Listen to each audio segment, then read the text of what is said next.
Yo nunca pensé que pasaría por esto, de verdad. Siempre fui de las que creían que, si hacíamos todo correctamente, trabajábamos duro, éramos buena madre, buena esposa. Dios encontraba la manera. Pero lo que nadie te cuenta es que, a veces el mundo te da la espalda y te tira al suelo, incluso cuando haces todo bien. Me llamo María, tengo 5 hijos, y el más pequeño acababa de nacer cuando todo se desmoronó. El padre de los niños simplemente desapareció, literalmente. Un día se fue a comprar cigarros, sí, parece broma, y nunca más volvió. Sin aviso, sin nota, sin explicación. Yo todavía tenía los puntos del parto, apenas podía caminar bien. Y de repente solo era yo, con 5 niños en casa y sin ningún ingreso.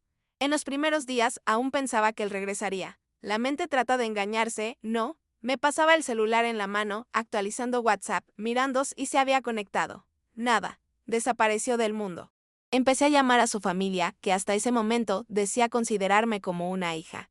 Y fue entonces cuando se hizo el hielo. Dijeron que no sabían nada, que él ya venía extraño, que quizás fuera depresión, pero en el fondo. Yo sabía, solo huyó de la responsabilidad. Y ahí llegó el pánico. Mi leche se secó de nervios, el bebé lloraba de hambre, los otros 4 pedían comida, y yo miraba la nevera vacía tratando de pensar qué hacer. Fue ese día cuando entendí que lo que llaman desesperación no es solo un sentimiento, es un estado físico. Se siente en todo el cuerpo. Empecé a pedir ayuda donde pude. Fui al CRAS del barrio. Llegué allí con el nenito en brazos y los otros pegados a mí. Todos con cara de hambre.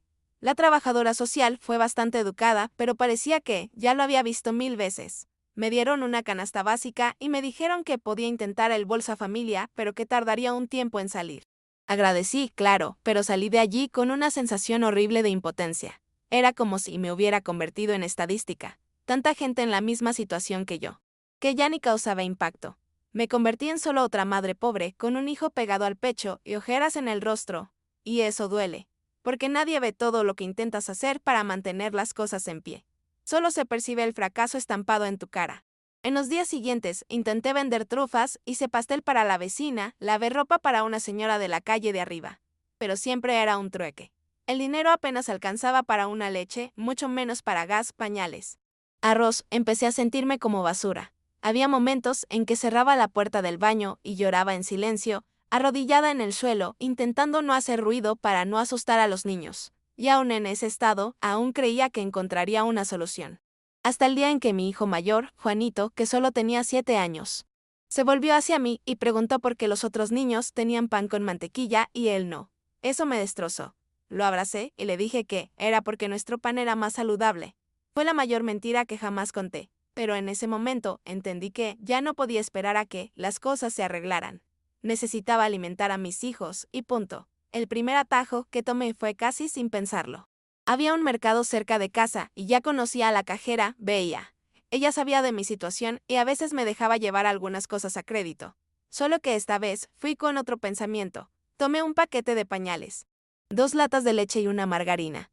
Coloqué todo dentro de la bolsa de bebé, debajo de la mantita. Salí caminando con el corazón latiendo tan fuerte que parecía que iba a explotar. Cuando pasé por la puerta, mi cuerpo entero se heló. Creí que el vigilante me iba a detener, pero nada. Nadie me vio. Regresé a casa temblando, vomité en cuanto entré. Pero los niños comieron, el bebé amamantó, y dormí por primera vez en días sin oír el llanto del hambre. Al día siguiente, la culpa me golpeó de lleno. Crecí escuchando que robar era cosa de mala gente. Y ahí estaba yo, escondiendo una lata de leche dentro del carrito de mi hijo. Me repetía a mí misma que era solo hasta conseguir algo mejor, solo para pasar ese momento. Pero solo esa vez se convirtió en otra y luego en otra más. No era siempre, solo cuando realmente no había nada más. Empecé a ser más astuta, a mirar dónde estaban las cámaras, a elegir los mercados grandes donde nadie me conociera, y siempre con los niños juntos. Como si eso disimulase la situación. Me sentía como basura después, pero al mismo tiempo, cuando los veía comiendo, limpios, jugando, me daba un alivio mezclado con vergüenza. Es difícil de explicar. Te sientes horrible, pero al mismo tiempo viva. Sé que mucha gente va a juzgar, pero quien nunca ha pasado hambre de verdad no entiende. No es solo el estómago vacío, es la mente que no funciona, el cuerpo que se debilita. Es el hijo llorando y tú sin saber qué responder. Y nadie aparecía para ayudar. Los vecinos hasta daban una mano de vez en cuando. Pero nadie tiene mucho que ofrecer, ¿sabes? Uno daba un paquete de arroz, otro donaba ropa usada. Pero eso no paga la luz, no compra medicina cuando el niño tiene fiebre. Empecé a asistir a un grupo de madres en una iglesia cerca de casa y una de ellas, Celia, me llamó aparte un día. Dijo que conocía un trabajo que podía darme dinero rápido sin salir de casa. En ese momento me dio un miedo tremendo. Pero escuché, porque cuando el hambre entra por la puerta, el miedo sale por la ventana. Ella me explicó que era para hacer unos favores para un hombre que trabajaba con la entrega de mercancías. No tendría que salir de casa, solo guardar unas cajas por un tiempo. Parecía demasiado fácil y lo era. Acepté. Al principio, eran unas cajas de perfume, productos para el cabello, electrónicos, él dejaba en mi casa, yo recibía una suma por caja y, después de unos días, él volvía a recogerlas. Nunca abrí para ver, pero sabía que algo no estaba bien. Solo que el dinero era bueno. Daba para comprar comida, pagar algunas cuentas. El hombre era educado, nunca me amenazó, siempre me pagó puntualmente. Me engañé pensando que todo estaba bajo control. Pero la verdad es que cuando entras en ese tipo de cosas, ya estás en el fondo del pozo y ni te das cuenta. Las cosas comenzaron a salirse de control cuando, en una tarde cualquiera, la policía tocó a mi puerta. Ni tuve tiempo de pensar, creí que era alguien pidiendo información o una visita de asistencia social, no sé. Cuando abrí ya estaban entrando 2 hombres y una mujer, todos con chaleco, diciendo que tenían una orden judicial. Un vecino, según ellos, había hecho una denuncia anónima. Me quedé paralizada. Mis hijos estaban todos en casa, esparcidos por la sala, viendo dibujos animados. La bebé en mis brazos. La mujer de la policía intentó ser amable, pero su mirada era la de quien ya sabía lo que iba a encontrar. Fueron directo al cuartito de atrás, donde guardaba las cajas. Estaban allí todas apiladas. Ni siquiera intenté mentir. Me senté en el sofá y comencé a llorar sin poder parar. Era como si todo se hubiera derrumbado de una vez. Al final, ese día no me arrestaron. La policía se conmovió con la situación, vio a los niños, vio mi estado. Pero anotaron todo, tomaron mi declaración. Se llevaron las cajas. Dijeron que verificarían con el juez lo que iba a ocurrir. Después de que se fueron, me quedé sentada por horas, tratando de entender qué había hecho con mi vida. Fue la primera vez que pensé que quizás mis hijos me serían arrebatados. Y eso me asustó más que cualquier cárcel. No dormí esa noche. Estuve mirando a cada uno de ellos, durmiendo como angelitos en el viejo colchón de la sala, pensando en cómo había dejado que las cosas llegaran a ese punto. Y lo peor es que, incluso después de eso, aún hubo más. Porque cuando eres mujer, pobre, sola, parece que el mundo nunca se cansa de ponerte a prueba. Después del operativo policial, las entregas se detuvieron. El hombre desapareció. No me envió más mensajes, no volvió por las cajas, no dijo nada. Ni siquiera supe su verdadero nombre. Entré en pánico en los primeros días, pensando que iba a aparecer aquí queriendo venganza, pero nada. Simplemente se esfumó. Me quedé sin ese dinero extra y con la sombra de la policía rondando. Empecé a evitar salir de casa y cada vez que oía una moto pasar despacio por la calle, mi corazón se aceleraba.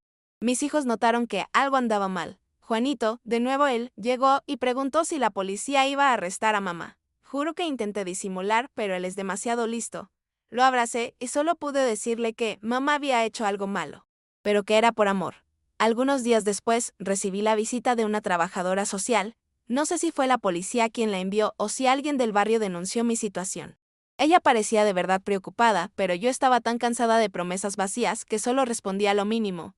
Recorrió toda la casa, hizo preguntas sobre los niños, preguntó por la escuela, por la alimentación. Esas cosas. Anotó todo en un papel y dijo que trataría de inscribirme en un programa de alquiler social, buscar una vacante en la guardería, esas cosas. Casi me reí. Había oído eso tantas veces, de tanta gente, que aprendí a no crear expectativas. Pero en el fondo, una parte de mí aún tenía la esperanza de que alguien, en algún lugar, finalmente me extendiera una mano de verdad, porque ya no soportaba sobrevivir de la manera en que estaba viviendo. Una semana después de la visita de la trabajadora social, sucedió algo que me derrumbó nuevamente. Era un miércoles, al final de la tarde, y se fue la luz. Creí que era un problema de la calle, pero vi por la ventana que solo mi casa estaba a oscuras. Revisé la factura y comprendí de inmediato, cortaron el servicio por falta de pago. Había priorizado comida, pañales, medicina, y dejé la factura para después. Me senté en el suelo y empecé a reír. Pero era esa risa que viene acompañada del llanto. Los niños se asustaron, pensaron que era un juego, y yo dejé que pensaran eso. La noche fue larga. Baño en balde, cena fría, vela en la sala. Me sentí viviendo en otro siglo. Solo que lo peor fue darme cuenta de que ya no tenía ninguna carta bajo la mengue. Nada, ningún plan. Solo el vacío. Al día siguiente, Decidí hacer algo que hasta entonces había evitado con todas mis fuerzas. Fui a casa de mi madre. No hablábamos bien desde que el padre de los niños desapareció. Ella siempre fue dura conmigo, de esas que creen que quien engendra a Mateus que lo arrime. Pero tragué mi orgullo y fui. Cuando abrió la puerta, miró a mí y a los niños, y lo primero que dijo fue: «Ahora recuerdas que tienes madre, ¿verdad?». Casi volví atrás, pero me quedé. Expliqué la situación, sin entrar en detalles. Ella nos dejó entrar. Dio comida a los niños y me ofreció una cama para pasar la noche. Acepté, pero dormí mal. Me sentía un estorbo. Y, en el fondo, sabía que eso no era una solución. Necesitaba salir de ese agujero con mis propias piernas. Pero, ¿cómo? A la mañana siguiente, me levanté temprano y fui directo a la iglesia de Celia. No para rezarle, aunque lo necesitaba muchísimo, sino porque sabía que, a veces hacían donaciones, repartían comida. Esas cosas. Llegué con los niños y me puse en la fila. Delante de mí, una señora me reconoció y entabló conversación. Yo solo asentía, estaba demasiado cansada para hablar. Cuando llegó mi turno, el joven encargado preguntó mi nombre completo y me pidió que esperara. Después de unos minutos, regresó con un plato de comida y una bolsa con algunas cosas: arroz, frijoles, leche en polvo, jabón. Fue poco, pero fue mucho. En ese momento, volví a llorar. Pero esta vez fue diferente. Era gratitud, la primera sensación de alivio real que había sentido en semanas. Y fue allí, en esa fila, con el sol golpeándome la cabeza, cuando tomé la decisión más difícil hasta entonces. Decidí entregarlo todo. Regresar a la comisaría y contar lo que sabía sobre el hombre de las cajas, aun sabiendo que no era mucho. No era solo por miedo a que la policía volviera. Era también por el temor de en que me estaba convirtiendo. No quería que mis hijos crecieran pensando que lo incorrecto era normal. Tomé los papeles que la policía había dejado y me fui sola, dejando a los niños con la vecina por unas horas. Fui temblando, pensando que me arrestarían en cuanto entrara. Pero fue diferente. Me atendieron con calma, anotaron todo lo que recordaba, el nombre que él usaba, las placas del auto, los horarios. Dijeron que eso podría ayudarme en el proceso en caso de que la justicia decidiera hacer algo. Salí de allí aliviada, pero también con miedo, porque denunciar a alguien así, uno nunca sabe las consecuencias. La vida se calmó en las semanas siguientes, pero nada fue fácil. La luz seguía cortada y yo aún vivía de donaciones y trabajos esporádicos. Conseguí algo de dinero lavando ropa para una señora de otro barrio. Y con eso pagué al menos una parte de la factura atrasada. El CRAS me llamó de nuevo y esta vez me dijeron que mi registro había sido aprobado en el Bolsa Familia. Fue la primera buena noticia de verdad en meses. No era mucho, pero ya era algo fijo entrando. Con ese dinero, compré gas, volví a cocinar de verdad y los niños dejaron de preguntar si la cena iba a ser comida fría de nuevo. Y por más extraño que parezca, fue en ese momento, cuando las cosas comenzaron a arreglarse un poco, que ocurrió una de las situaciones más bizarras de toda esta historia. Era una madrugada cualquiera. Todo el mundo dormía. Me desperté con la sensación de que alguien me estaba mirando. ¿Sabes esa sensación que no tiene sonido ni movimiento, pero tu cuerpo te lo advierte? Eso fue. Me levanté despacio. Fui hasta la puerta del cuarto y miré hacia la sala. Y juro por todo, había una sombra parada frente a la ventana. Era alguien o algo, y parecía mirarme fijamente. No sé cómo describirlo. Estaba oscuro, pero veía claramente la forma. No era un ladrón, lo sentí. Tampoco era un delirio. Estaba despierta. Consciente. Me quedé paralizada, inmóvil, con el corazón martillando en el pecho. La figura permaneció allí por unos segundos que parecieron horas, y luego se desvaneció. Simplemente desapareció. Fui hasta la ventana, abrí la cortina, miré a la calle, nada. Ni rastro. Eso melo. Al día siguiente, intenté no pensar demasiado en lo que había visto. Me dije que podía ser un juego de luces o no sé. Algo de mi mente debido al estrés. Pero eso se quedó conmigo. La sensación de ser observada persistía.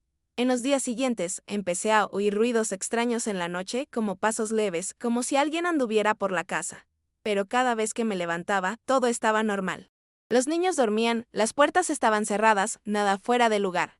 Pensé que me estaba volviendo paranoica y quizá lo estaba. Solo que hubo un detalle que no pude ignorar. Juanito empezó a despertar asustado, diciendo que el hombre de la ventana lo miraba. Cuando dijo eso, me paralité, porque usó las mismas palabras que yo había pensado esa madrugada. Nunca les conté a ellos lo que había visto. Pregunté cómo era ese hombre, y él dijo que no sabía explicar, solo que era todo oscuro y no tenía ojos. Eso me erizó por completo.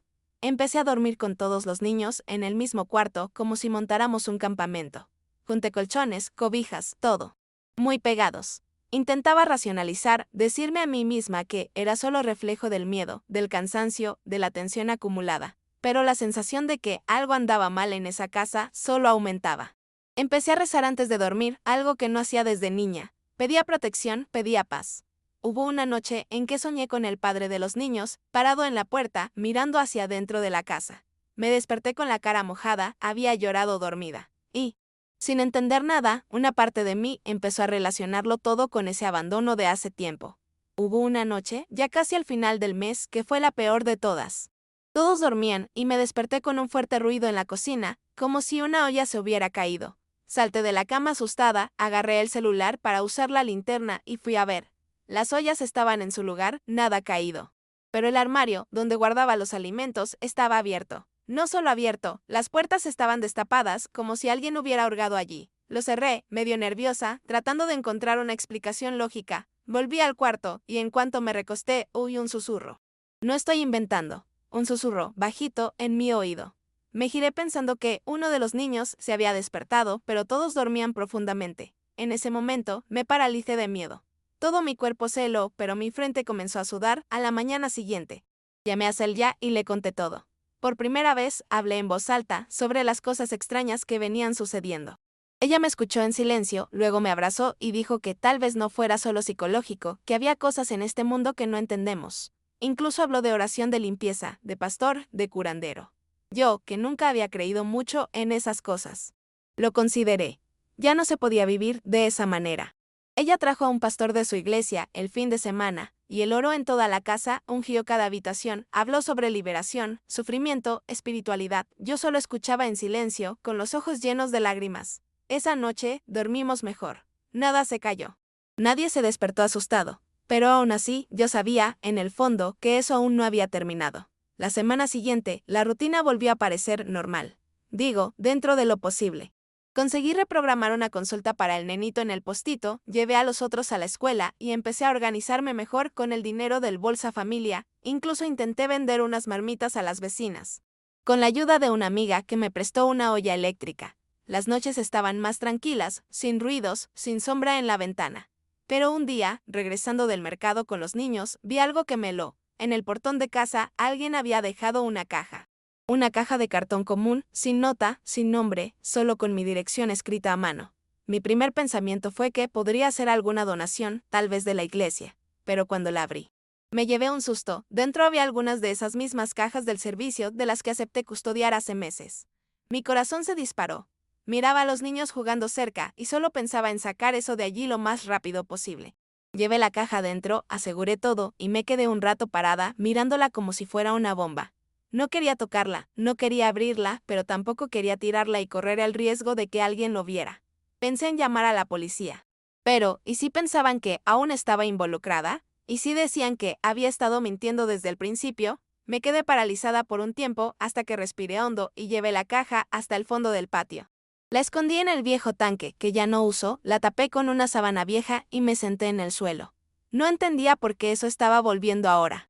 Justo cuando todo parecía haberse arreglado. Y lo peor es que sabía que alguien había ido hasta allí. Alguien sabía dónde vivía. Esa noche casi no dormí. Cualquier crujido me hacía levantarme de la cama. Fui repasando mentalmente todas las posibilidades. ¿Acaso había regresado ese hombre de las entregas? ¿Estaría la policía probándome? ¿O sería que alguien del barrio decidió fastidiarme? Ninguna opción tenía sentido. Al día siguiente salí para ver la caja. Pero ya no estaba. Desapareció. Así de simple. Le pregunté a Juanito si había tocado algo en el patio y dijo que ni había ido allí. Pregunté a la vecina si alguien había entrado por la parte de atrás y ella dijo que no había visto nada. El portón delantero estaba cerrado, el trasero también. La caja simplemente había desaparecido como si nunca hubiera existido. Fue entonces cuando llegó el verdadero miedo. Porque ahora ya no se trataba solo de hambre, de deudas o soledad. Había algo a mi alrededor que no entendía. Después de eso, las cosas se pusieron extrañas. Nada de sustos grandes, pero pequeños detalles, de esos que alteran la mente. Puertas que yo sabía que había cerrado, aparecían abiertas. Juguetes que estaban en un lugar, aparecían en otro por la mañana. El perro de la vecina empezó a ladrar todas las noches, siempre en la misma dirección, como si hubiera alguien en el pasillo entre las casas. Y los niños volvieron a tener pesadillas. Un día, La más pequeña se despertó gritando y dijo que el hombre sin rostro estaba en el cuarto. Fue exactamente eso lo que dijo. Lo mismo que Juanito había mencionado semanas antes. Mi sangre se heló. Aquella historia del hombre en la ventana volvió a mi mente con fuerza, pero ahora yo ya no sentía más miedo de lo que veía. Lo que me asustaba era lo que no veía. Pero sabía que estaba allí. Intenté actuar como si todo estuviera normal. Seguí llevando a los niños a la escuela, cuidando la casa, haciendo trabajos eventuales donde podía. Pero por dentro estaba al límite. Empecé a notar todo en un cuaderno, cada ruido extraño, cada cosa fuera de lugar, cada pesadilla de los niños. Necesitaba tener la certeza de que no era cosa de mi cabeza, pero cuanto más anotaba, más parecían empeorar las cosas. Una madrugada, me desperté con la sensación de estar siendo asfixiada. No era un sueño. Mis ojos estaban abiertos, veía el techo. Pero mi cuerpo no se movía. Fue lo más aterrador que he vivido. Traté de gritar, pero nada salía. Cuando finalmente pude moverme, salté de la cama en un desesperado sobresalto, sin aliento, y fui directo a encender la luz de la sala. En ese momento, volví a ver la sombra. Afuera, en la ventana. Parada. Mirándome. Pero esta vez, yo la miré de vuelta. Y fue extraño, porque no sentí ira ni pánico como antes. Era una mezcla de dolor, angustia y reconocimiento. Sé que suena absurdo. Pero parecía que esa presencia tenía algún vínculo conmigo. Como si fuera la manifestación de todo lo que estaba pasando, de todo lo que había tragado en silencio. Miedo, abandono, culpa, vergüenza. Quizás fuera eso, no lo sé. Pero después de esa noche, nunca más volví a ver la sombra. Nunca más oí pasos. Los niños volvieron a dormir mejor. La sensación de malestar fue desvaneciéndose como si algo se hubiese cerrado. Y hasta hoy, por mucho que lo intente, no consigo explicarlo. Solo sé que fue real, tan real como el hambre, como la soledad, como la desesperación que me hizo cruzar límites que jamás imaginé cruzar. Hoy, al mirar atrás, aún no sé decir qué fue todo aquello. Si fue algo espiritual, psicológico o solo la forma en que el sufrimiento se manifestó. Pero sé que sucedió. Y sé que eso cambió algo en mí. Sigo luchando, sigo enfrentando este sistema que no se preocupa por nosotras. Aún paso dificultades. Pero ahora recibo ayuda de algunas madres de la iglesia. Logré inscribir a 2 niños en la guardería y estoy intentando vender comida casera a los trabajadores de la obra que abrió cerca. Poco a poco, estoy empezando a respirar de nuevo. Aún hay días en que me despierto con miedo, días en que el recuerdo de aquella sombra me eriza la piel. Pero aprendí que hay cosas que no se explican, solo se sienten, y se sobrevive. Nunca conté esta historia con tanto detalle antes, quizás porque tenía vergüenza, quizás por miedo a parecer loca. Pero leyendo algunos relatos en este foro, vi que no soy la única que ha pasado por cosas que nadie cree. Entonces, si alguien se siente en el fondo del pozo, sin salida, rodeado de cosas que no entiende, solo digo una cosa, aguanta. A veces, solo hace falta sobrevivir un día más, porque de repente, todo se detiene, de repente. Aquello que te rodeaba desaparece, y no entiendes cómo, ni por qué. Solo queda el silencio. Hasta hoy, no sé qué fue, solo sé que fue real.